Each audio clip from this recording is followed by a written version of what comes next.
Hey everyone, my name is Joe Jacobs and I'm going to present to you Ludwig von Beethoven today.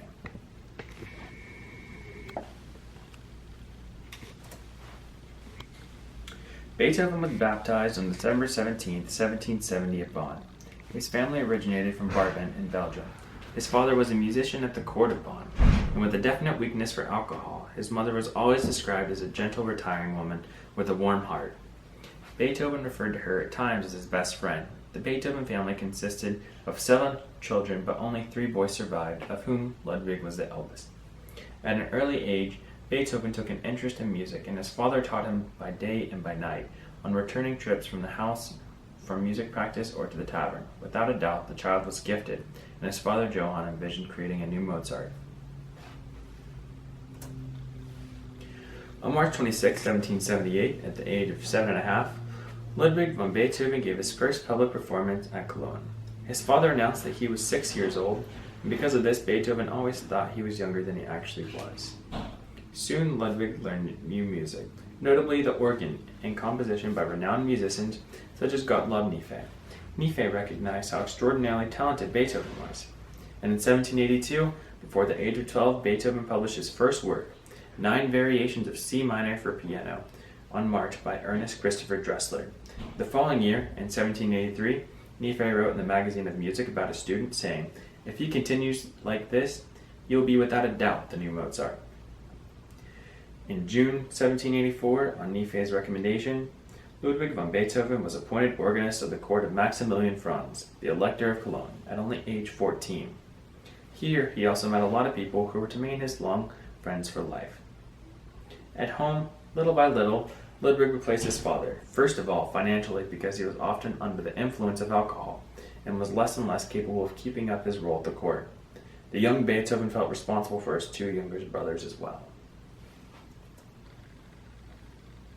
Prince Maximilian Franz was also aware of Beethoven's music, and he sent Beethoven to Vienna in 1787 to meet Mozart and further his musical education.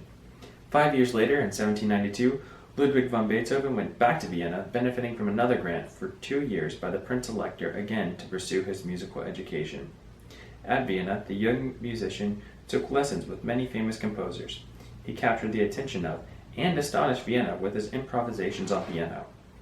In 1794, Beethoven composed Opus 1, the Trios for Piano. The following year, Beethoven made his first public performance at Vienna, where each musician played his own work, and soon after had a tour. Beethoven made numerous acquaintances at Vienna, and everyone in the music and aristocratic world admired the young composer. These music lovers were Beethoven's greatest supporters. In 1800, Beethoven organized a new concert at Vienna, including notably the presentation of his first symphony. Although today we find his work classical and close to the works of Mozart and Haydn, at the same time, listeners also found the music strange and overly extravagant and even risque. This genius Beethoven, who was still a new young composer, was already pushing the established boundaries of music.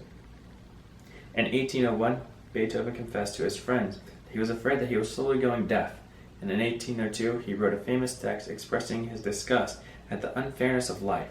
That he, a musician, could become deaf was something he did not want to live through. However, music made him carry on. He wrote that he knew that he still had many other musical domains to explore, discover, and to pass on. Knowing that his handicap was getting worse and worse, he threw himself to his greatest work, sonatas for piano, and the second and third symphonies, the Eroica, of course, and many more. Beethoven wrote his third symphony in honor of a great man, Bonaparte. He was seen as the liberator of the people, opening a door to hope during the French Revolution. When the first consul declared himself emperor, Beethoven became enraged and took out Bonaparte's name from the music. On April 7, 1805, the Eroica Symphony was played for the first time. Meanwhile, Beethoven had finally finished his opera, Lenore, the only opera he ever wrote. He wrote and rewrote 4 different overtures, and the name of the opera, therefore, changed to Fidelio, against the wishes of the composer. November 20th, 1805 was the date of the opening performance before a small audience of French officers. This was because Napoleon was the head of the army and captured Vienna for the first time. In 1809, Beethoven wanted to leave Vienna at the invitation of Jerome Bonaparte. His long-standing friend, the Countess Anna Marie Andrade, kept him at Vienna with the help of his wealthiest admirers, the Archbishop Rudolf, the Prince Lobkowitz, and the Prince Kinsky. These men gave Beethoven an annual grant of 4,000 florins, allowing him to live without financial constraint. The only condition was that Beethoven was not to leave Vienna. Beethoven accepted. This grant made him the world's first independent composer. Before this contract, musicians and composers like even Bach, Mozart, and Haydn became servants in the house of wealthy aristocratic families. They were thus part of the domestic staff, with no more rights than any other, but with the added task of composition and performance. Thus, the musician of the day, Beethoven, had outstanding circumstances, and he was free to write what he wanted, when he wanted, and under command or not, as he pleased. In 1812, one of his benefactors, the Prince Lobkowitz, fell into financial difficulty, and the Prince Kinsky died from falling off his horse.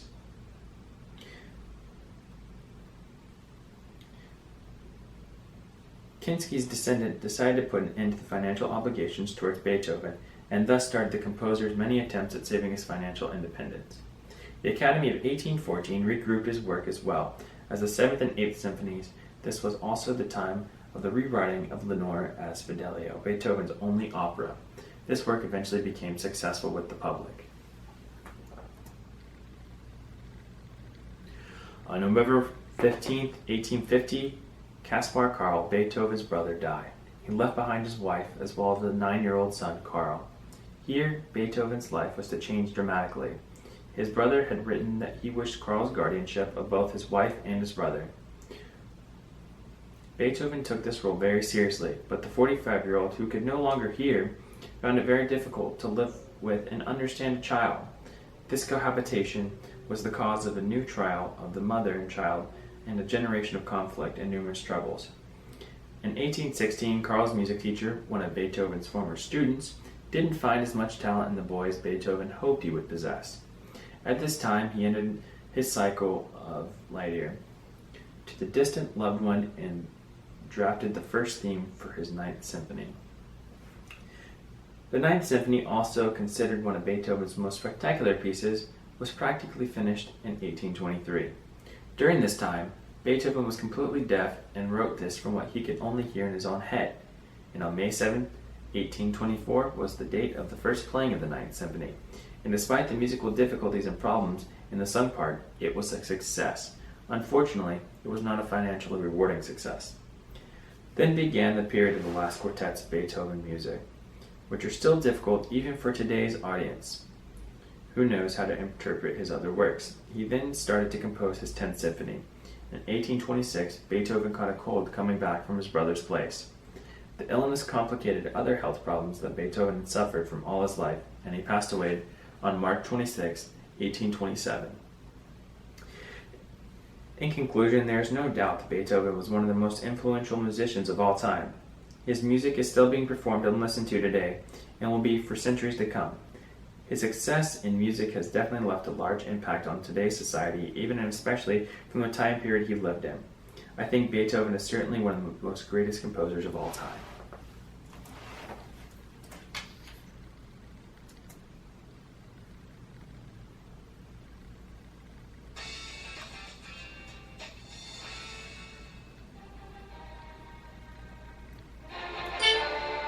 Ludwig von Beethoven was born to a musical family in Bonn, Germany, on December 16, 1770.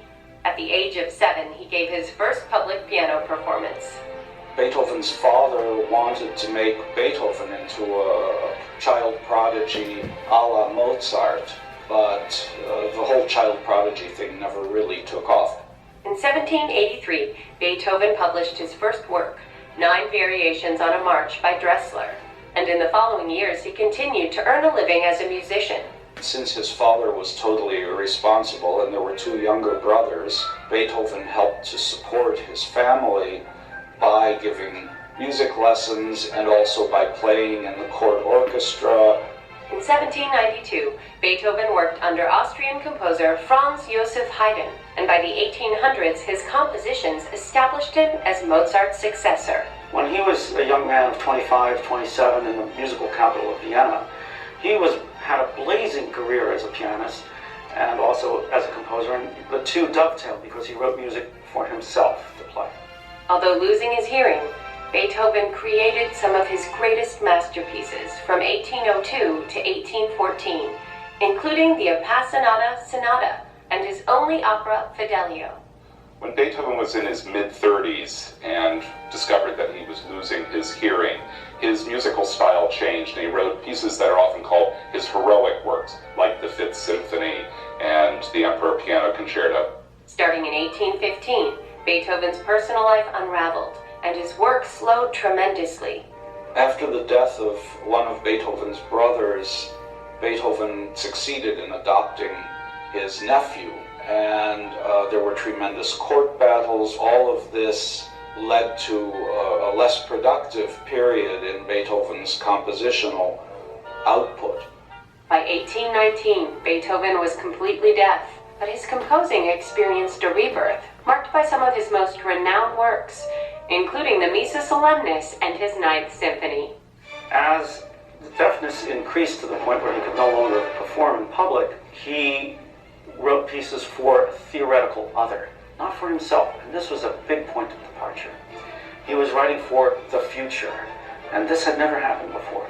Beethoven died on March 26, 1827, and had a public funeral with over 20,000 people mourning his loss. Beethoven's music, and in some ways his personality and the legends and myths around him, fundamentally changed really how we think about music. Today, Beethoven's enduring work continues to be played worldwide, from the Olympics to films, and even during the fall of the Berlin Wall. Beethoven was unique among composers of his day in that he believed that music had not only an entertainment value, but also a moral and humanistic value. His music was not only going to be enjoyed by people, but that it was going somehow or other to help humanity in some way to emerge from the darkness into the light.